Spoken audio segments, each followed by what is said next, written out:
the sweet sound of beer. Hello, everyone. I know it's been a while, so by way of introduction, I'm Britton, the main host of Enter the Abyss, and we've got Cleet, the side bitch over here. No, I'm the alpha host, and you're not even the beta host. You're like way down there, Like this, Beer and the spooks, Zeta. Yeah, the Zeta. Reticula. Because you're gonna get reticulated. Oh, is that a threat? Did you just fucking threaten me? What does that even mean? What does that Surprised even mean? Surprised you can hear me, because started talking to you this whole time and you were just goddamn ignoring me. So, yeah. But welcome back to the Abyss, everybody. So glad to have you. It's officially Christmas time. It's nice and fucking cold here in the western. I know. front. I almost got in a car wreck. You did? Yeah, because you wanted to record last minute, so I had to go drive to the store, and some jackass was driving without his headlights. So I made a left turn, and last minute I noticed I saw his other lights, which are the daytime driving lights, right by the headlights. I had to swerve back in the suicide lane. It was close. It's like some jackass is driving without headlights in the middle of the night. I'm glad I didn't have my family in the car. Are you trying to kill a family, bro? Yeah. But it's important to remember, like you said, it's all my fault because I wanted to record. It was probably you. Oh, yeah. If I died, it would have been on you. Me. That would have been my last words. Yeah. I would have wrote you right before I died. I would have been like, man, this guy said we're recording and then he didn't show up. What a fucking dickhead. And then I find out you died. I'm like, what an asshole. Oh, yeah. Drinks. That's good. I am drinking a beer called Mystical Misfit. It's a hazy IPA from Mother Earth Brewing Co. Kind of fits you, man. You seem like a mystical guy. I'm drinking a PBR today. Again? You went with you almost died for a PBR. I hope that makes you feel good. First of all, fuckface, you tell me last minute we're recording. It's cold outside. I don't want to go to the liquor store, unfortunately, because I live in Utah, and they don't have really good beers at other places. But anyways, I like a PBR. I'm not in my ivory tower. I find them enjoyable. I also want to point out, when you say last minute, I'm showing a message here at 10:32 a.m., which is almost 12 hours ago. So this whole last minute work, bullshit. Man. I get off at 6. I texted I got you at work. An hour to figure it out. Okay, now we're just bitching. All right. Yeah, fuck you, man. Fuck you. Lot of yourself. Wow, that took a left turn. I've watched a lot of great shows lately. Welcome to Derry is really good. If you haven't started that one, it's like the prequel to the It movies. I think we talked about it a couple weeks back. That's really good. New season of Stranger Things is really good. And then, did you watch Breaking Bad at all, Cleet? Were you a Breaking Bad guy? I watched most of it, yeah. Okay. I think I may have completed that series. The creator, Vince Gilligan, has a new show on Apple TV called Pluribus. I think you'd really like it. It's like sci-fi-ish. I think you'd really enjoy it. You should check it out. Maybe. We got some interesting messages from our fans in the last week. One came in from Matthew, and he writes, "Hey, gents, apparently the USGS reported, then deleted an earthquake near Carson City, Nevada this morning. Lots of people got sent alerts, and felt it, though. Thought it might tickle your conspiracy taste buds. Here's a link. I heard about it. Anyways, longtime listener, love the podcast." Oh, thanks, man. It's tickling something. That's really for sure. Tickling my spink. Your anyways, I love how you just stopped mid said tickling my speak. Anyway, in other news, let's keep going. No, that is kind of interesting because it's not going to be a political statement, but if there's going to be underground bases, I would imagine them to be somewhere near Nevada. And did you hear about Trump saying that he was going to resume nuclear testing? At some point, he was encouraging it. Well, I don't know if you know this, Britain, but a lot of the times they do nuclear bombs underground. Anyways, we can look into it more, but I don't know why. That's where my brain went. Because that could cause some type of like earthquake that maybe they'd want to cover up because they don't want the Russians or the Chinese to see it. Because if you do it like above ground, it's fairly visible in like satellites and things like that. So, but who knows? It could be a plethora of things. Yeah. You asked me that question as I was like throating my beer, so I apologize. You're like, dude, it's a glass bottle. Why is it in that far?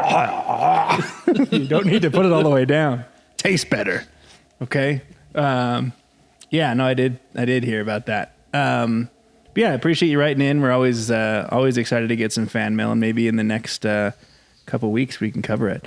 Maybe after the holidays, it'll be a good New Year starting episode. We got another piece of fan mail, and this one might stoke a fire that Cleet and I have been fanning the flames of for quite some time, but it comes from our good friend Curtis, and he said, "From Curtis, both of you will hate me after this, but I didn't care for the first Evil Dead movie. That's just blasphemy." And I think it's a taste problem. I don't like. You got to understand, it was built in it was made in the 70s. It was a super low budget, and it's almost like a indie style. Like, I don't know. Like if you can appreciate low budget horror at its peak, that's what it is, in my opinion. I don't know though. There's just something good about it, man. It's fantastic. I don't even know how to describe it. It's a fever trip. It's really good. But hey, you know what? We can't all be right, so it's okay. Yeah. Cleet, what is on the agenda for this evening? Well, I whipped up a batch of true creepy Christmas horror stories. So, kind of tickle your bells and jump in. Tis the season.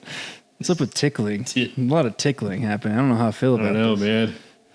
The first story of tonight is the Tinder Christmas tree date. This will be interesting. Be careful what you swipe right for, fellas. When I was newly single after my 2-year relationship ended, I was back to living alone again and back to swiping on Tinder and all those other apps. I had been single for just a few months already, and I had met a few people in that time. During this time, I matched a girl on Tinder named Tracy, and she gave me her Snapchat, but it quickly fizzled out to her just watching my stories and not really communicating back. That kind of used to happen all the time when I was in college, but now, being in my late 20s using Tinder and just being reminded of how immature all of this online dating stuff is, it feels a lot different at this age. I own a corner townhome in a little community. If you're wondering what I do, I'm an accountant. No, good thing he cleared that up, because I was really wondering what this guy did. Yeah, what do you do? Good money, but miserably boring. After my ex moved out, I thought I'd be ready for the privacy and peace and quiet. But I'd say after the first month, the novelty of that wore off.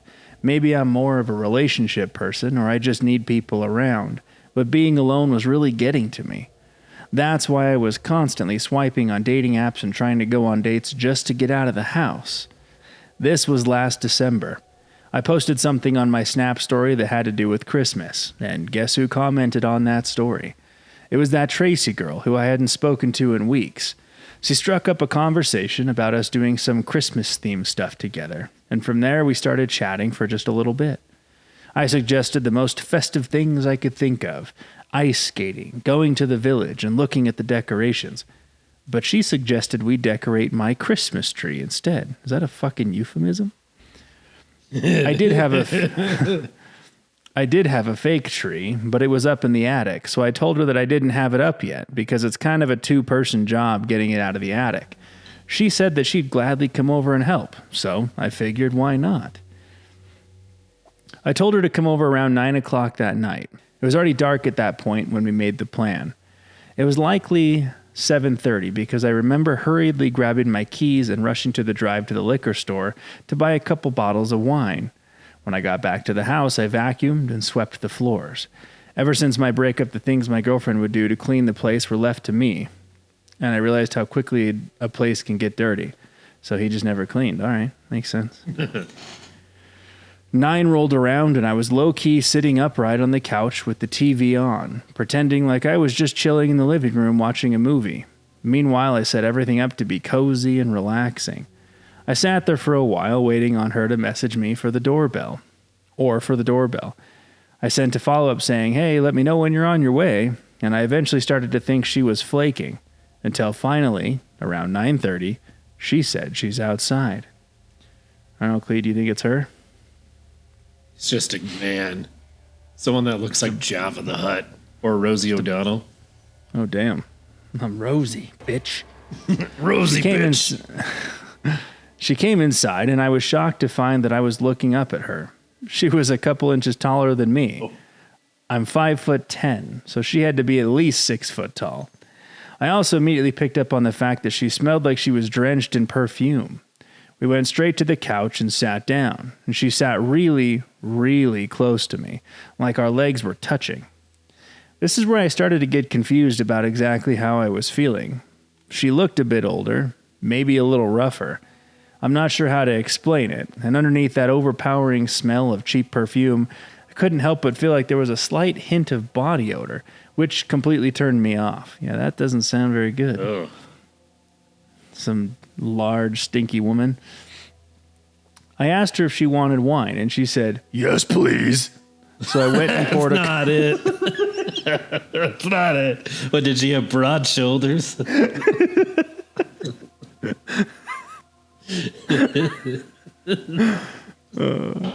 Yes, please. Thank you, man. So I went and poured a couple glasses as we talked.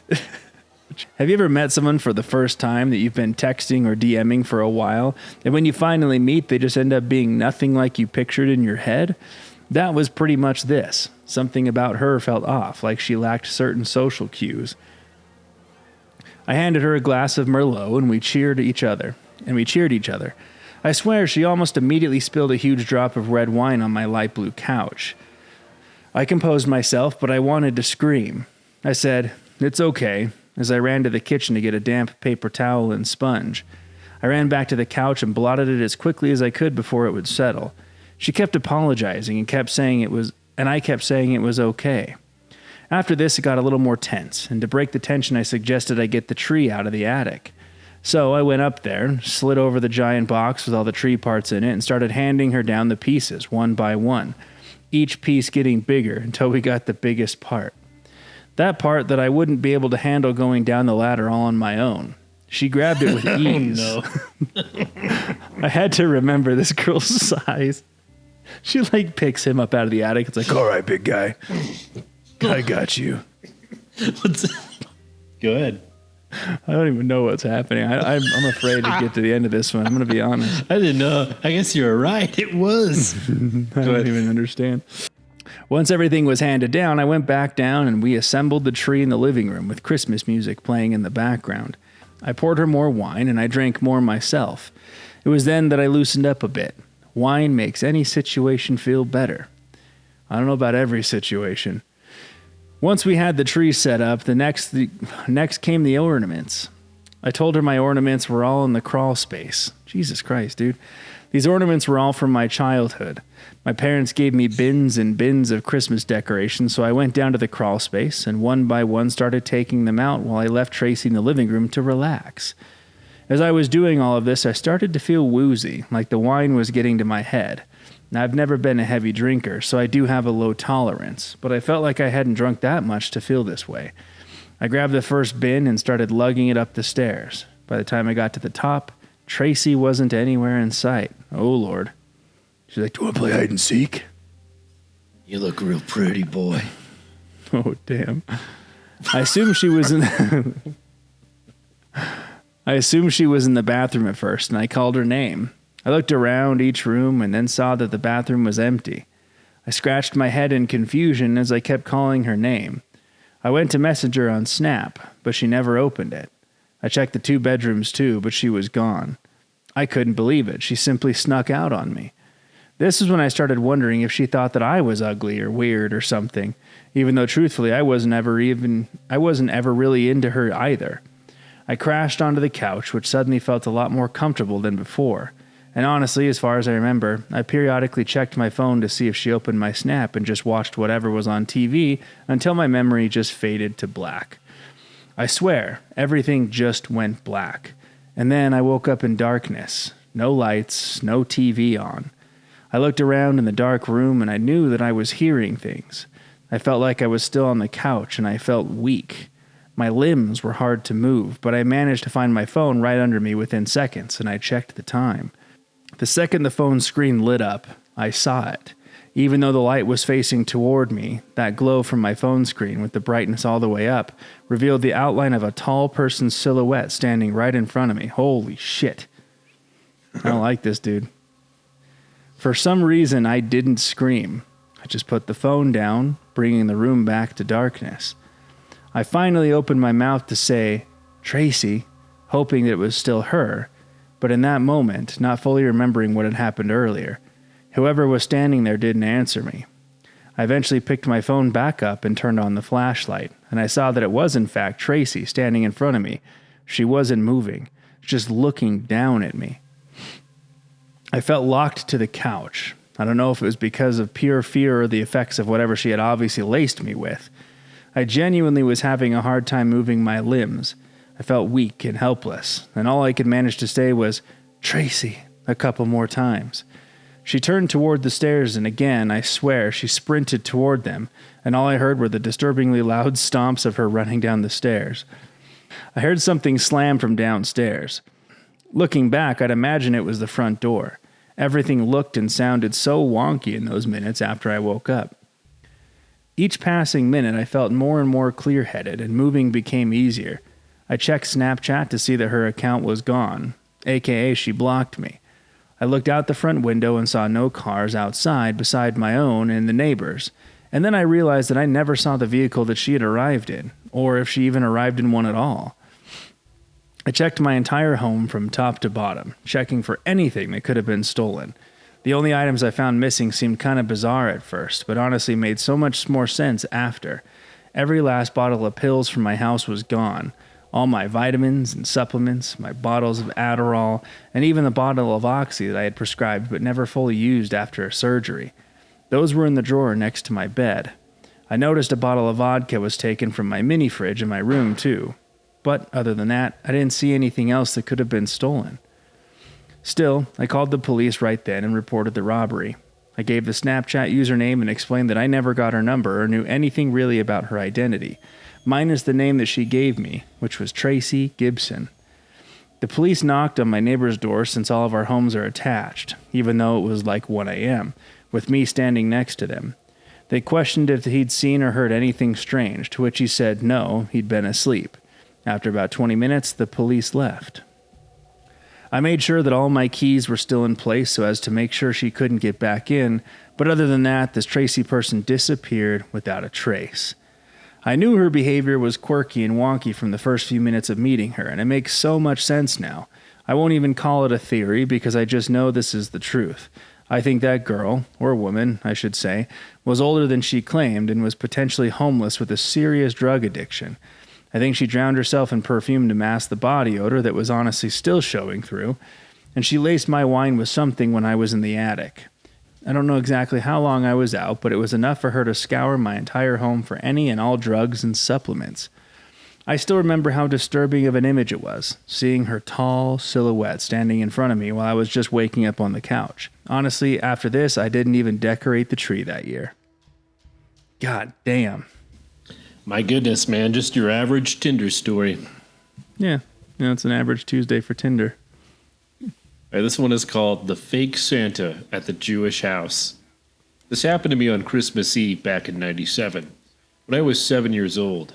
Since we're Jewish, we don't celebrate Christmas, so Christmas Eve was just like any other night for us. Our dad is a doctor, and since he's Jewish, he always works on call at the hospital during Christmas holidays. So he wasn't home that night. That just left my little sister and I by ourselves for an evening while our dad worked. Technically, our mom was home, but to be blunt, she was an alcoholic back then. Being a 7-year-old, I had no idea what alcoholism was. All I knew was that my mom was always passed out once it got dark and nearly impossible to wake up.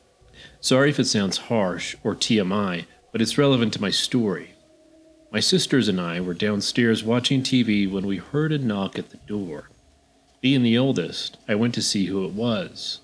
Our door had glass panes built into it, which made it easy to see who was on the other side. There was a man standing outside in a Santa suit, holding a bag, and when he saw me, he smiled and waved at me to come to the door. I went near the door, but did not open it, and I thought it was odd that someone dressed like Santa would come to our house out of anyone in the neighborhood. He said, "Hey kid, it's me, Santa. Let me in.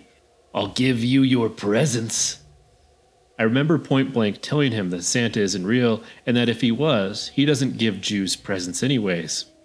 That's what he said. Of course I'm real.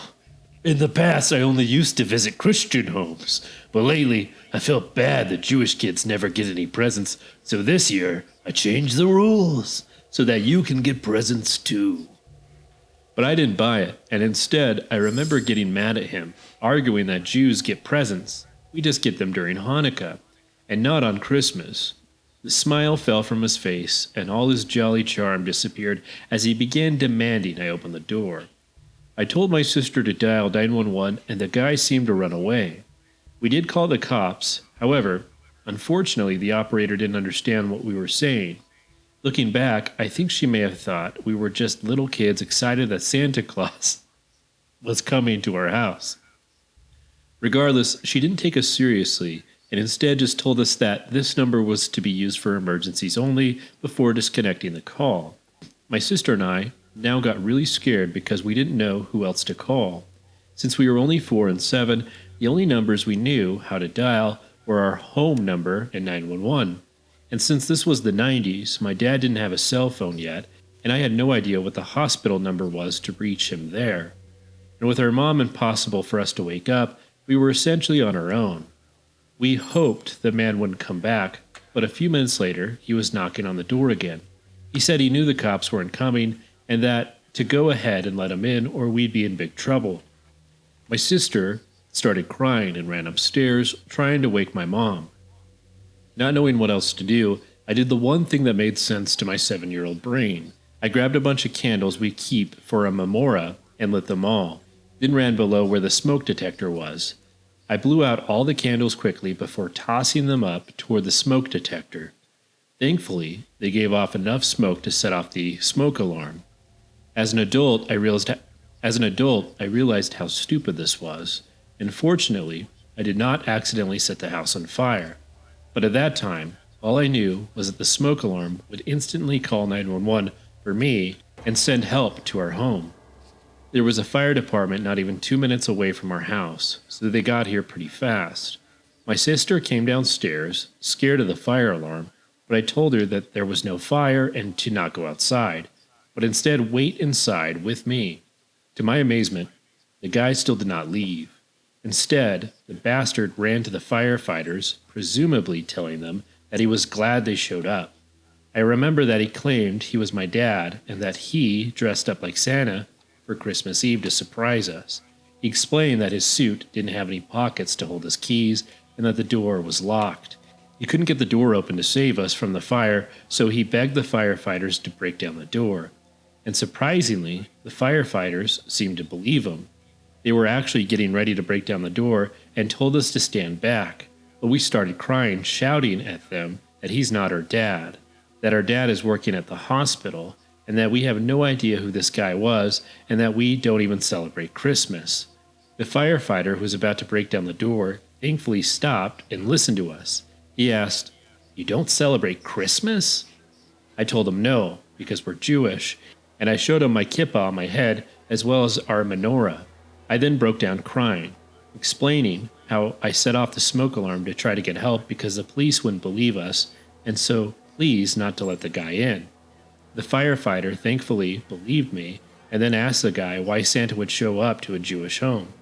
I don't remember exactly what the guy said, but the firefighters clearly didn't believe him. 2 of them wrestled the guy to the ground while the other called the police to come by. They also asked what hospital my dad worked at so they could let him know what was going on. The police arrived and arrested the guy while another officer stayed with us until my dad came home and explained the situation to him. My dad was furious with our mom for being wasted and essentially sleeping through this whole ordeal, but mostly he was grateful that we were okay.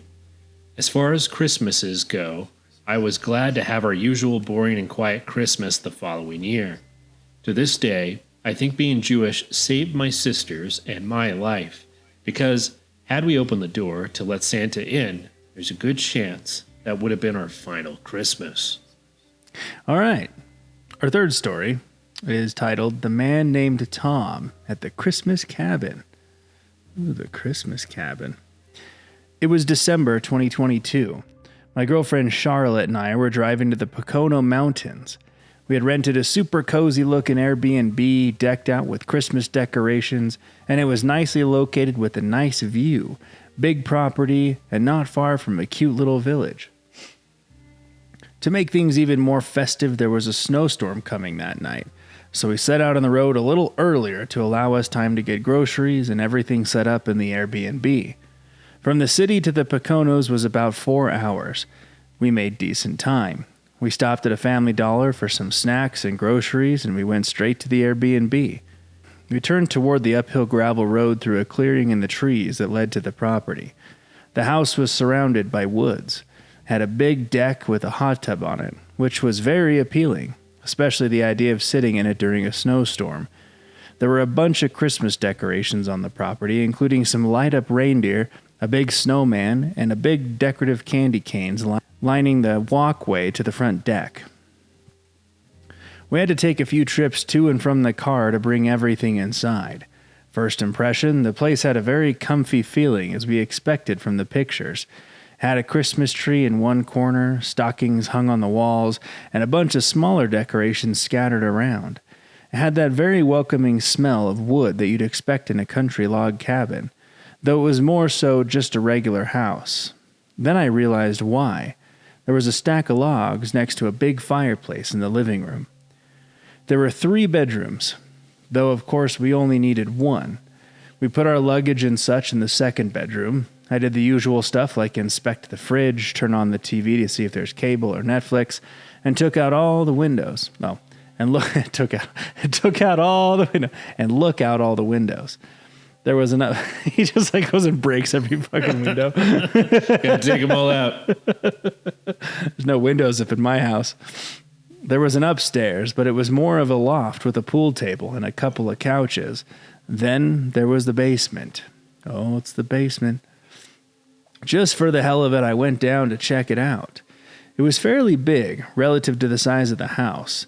It felt completely disconnected from the Airbnb, though.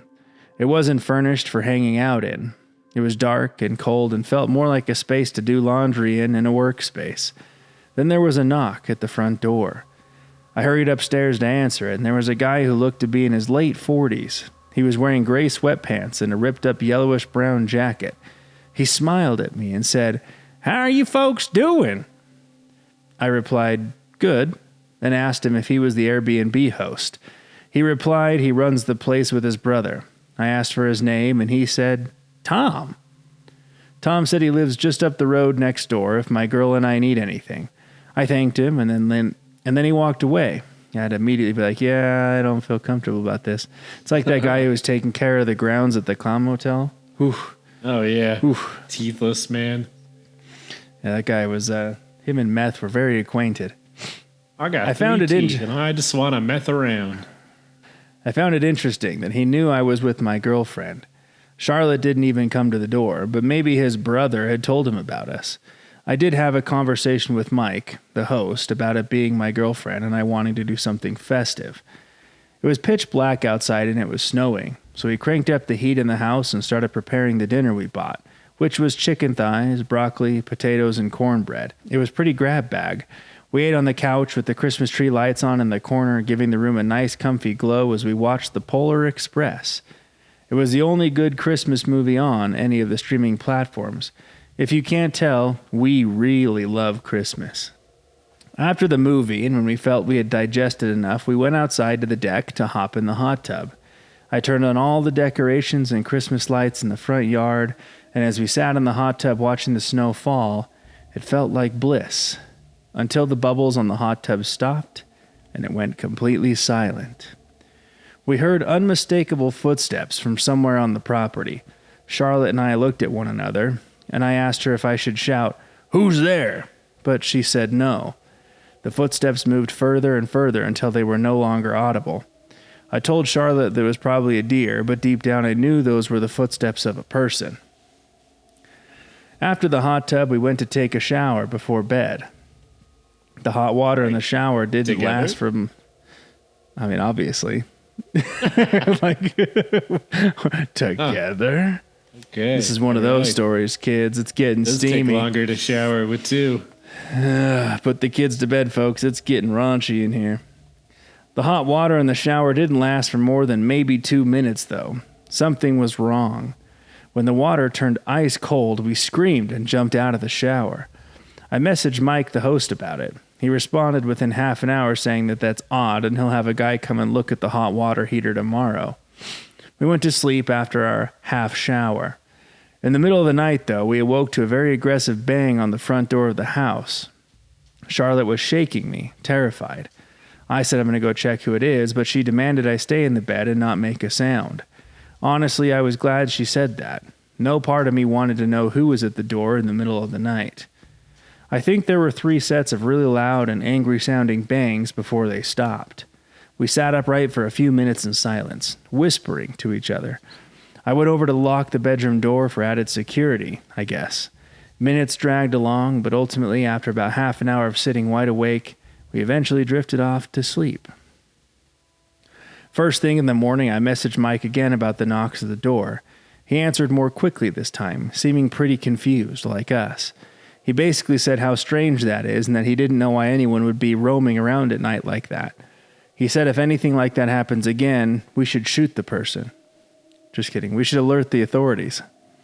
Honestly, not the most reassuring response, but I mean, he was right. What else could he tell us? Grab a gun and shoot whoever was at the door? Yeah. Just shoot him. Just shoot him. I didn't want to keep complaining to Mike constantly, but I mean, these were some valid concerns that I was bringing to him. There was a lot of snow outside, and it was a dark, cloudy day. There were still some flurries falling onto the ground. I went out to wipe the snow off my Jeep, and while I was doing so, I noticed footsteps in the snow. They looped around the house. I remembered the knocks from the night before and wondered if it was from the same person, but these prints looked fresh, and it had snowed all night long. Surely the footprints from last night would have been filled in by now. I heard more footsteps approaching now, actually, and I saw Tom walking from around my car. I told him about the hot water heater problem and that Mike said they were sending someone to take a look at it. He said he knew that and he was here to take a look at it, actually. I also told him about the knocks at the door last night and the footprints in the snow. I even showed him. He looked at them and said there's a lot of strange folk out here that go snooping around at night. I asked if... What? Lordy. Just casually. Yeah, there's a lot of weirdos that go stalking around at night. You just got to sleep it off. That's what they do. And call it hillbilly hell over here. I don't know what to tell you. I asked if we should refrain from using the hot tub at night then, and he said no, that shouldn't be a problem. The people around here are harmless, he said. He went inside the house and walked around for a bit before walking down to the basement. He told me he'll have a look at the hot water heater. Tom seemed like a weird dude, honestly. I messaged Mike saying, Tom's here now checking out the water heater. Mike replied back asking, is Tom the name of the plumber? And I replied, no, your brother. He replied, what do you mean? I wrote, he said he's my brother. It started to click in my head. I responded, do you have a brother named Tom who runs this Airbnb with you? And he replied, no, who is this person? I hurried to Charlotte and told her to collect her things quietly. We needed to get out of here as quickly as we could. We packed our bags, grabbed all of our stuff, and brought it outside to the car in one single trip. I'm sure we left behind a charger or something small, but who gives a shit? We got in my car, and when I started it, I looked in the rearview mirror and saw Tom quickly approaching the rear of the Jeep. I put it in drive and drove out of there as quickly as I could. When we were back on the road, we called Mike and explained everything and told him he needed to call the police now. He didn't stay on the line with us for long, but 20 minutes later he called us back. We were still in the car. He said the police were there now and didn't see anyone in the house. Mike was on his way to the house as well, but he was mostly calling to get more details from us. We drove around the area and explored just as a way to calm our nerves after what happened. After a few hours, we drove home. Mike messaged me later that night, updating me and apologizing for everything. He said he didn't know anyone who resembled my description of Tom. What disturbs me is that the man was watching us the entire time, from the moment we arrived to when we were in the hot tub, and he was probably the one banging on the front door in the middle of the night. Who knows what his intentions were? It's a good thing we left when we did, though. Ah, good old Tom. Damn it, some tomfoolery right there. All right, this one is The Snowmen in the Hamptons. It was a cold December night, a week before Christmas. My family always does Christmas in our Hamptons, New York summer house. The Hamptons are always quiet this time of year, as a large chunk of the real estate there is owned by rich people who have 2 or 3 other houses elsewhere in the country. My dad and I were at the house first, before the rest of the family, as my mom and sister still had to work until the next weekend. My dad was retired at the time, and school was over for winter break for me, so we wanted to just go to the Hamptons house early. We all have our own bedrooms in the house, which sits on a quiet dead-end road. My dad turned on all the heat and water, and all the stuff he always has to take care of when we return for the first time of the month. I brought my PS3 to play in my room. I spent most of the first day there playing video games. On the first night we were there was a big snowstorm, another reason we wanted to come early to beat the crappy road conditions that would come for days after the storm. The next morning, when I woke up and went to the kitchen, my dad asked me when I built a snowman. I responded, "What do you mean?" He said, "There's a snowman in the backyard." I went to look out the window, and there it was, at least 2 feet of fresh snow, but there was also a snowman sitting in our backyard. It had 2 sticks for arms angled up into the air, and it had eyes and a smile carved into the head. The eyes and mouth side was facing the window. I said to my dad, "I didn't build that." My dad laughed and said, "It must be the neighbor kids." My dad thought it was an innocent joke, so I did as well. The next night is where things got bad, though. I was in bed asleep and suddenly woke up to a distinct thump on my window. I was terrified. I pulled the blankets over myself to hide, to not be in the view of whoever might be out there. But after 5 minutes, I started to wonder if maybe it was snow that fell off the roof and blew onto the window. I got up to peek out the window. I screamed because at first I thought what I saw was a person, but it was actually another snowman standing right outside my window. There was an angry frown on this one instead of a smiling face. I screamed for my dad and he came rushing inside. I pointed at the window, and this time he wasn't happy. He said he would go next door in the morning and talk to the kids' parents. I slept in my sister's room the rest of the night. The next morning, my dad went next door and rang the doorbell, but they weren't home. There were no cars in the driveway. That meant they weren't even in town. That was the only nearby house with kids in it, so this didn't exactly help explain the situation. For 5 or 6 days straight, nothing else happened until Christmas Eve night. The rest of our immediate family, plus all 4 of our grandparents, were now in the house. We were in the living room. This was before dinner, but it was already dark out. Someone knocked on the front door instead of using the doorbell. We weren't expecting any other family. I started to get nervous. My dad went over and asked, "Who is it?" Someone on the other side of the door started saying, "Please, let me in. I need help." The door has no peephole or windows, nor are there any windows that would allow us to see who was on the other side of the door. My dad asked, "What's wrong?" And the voice on the other side said, "I have no one to spend Christmas with. Please, help me." We all looked at each other now, and my dad yelled to please leave before we call the police. The person on the other side said, "Okay, I'll leave. Please don't call the police. Just need a family." He never opened the door. We instantly tied this to the creepy snowman. We knew it had to be connected. and we were right. On Christmas morning, there was a note taped on the front door. It said, to the best of my memory, "I just wanted to have a little fun. I built a snowman for the boy in the house. I don't have anyone to spend the holiday with. It hurts, in one way or another."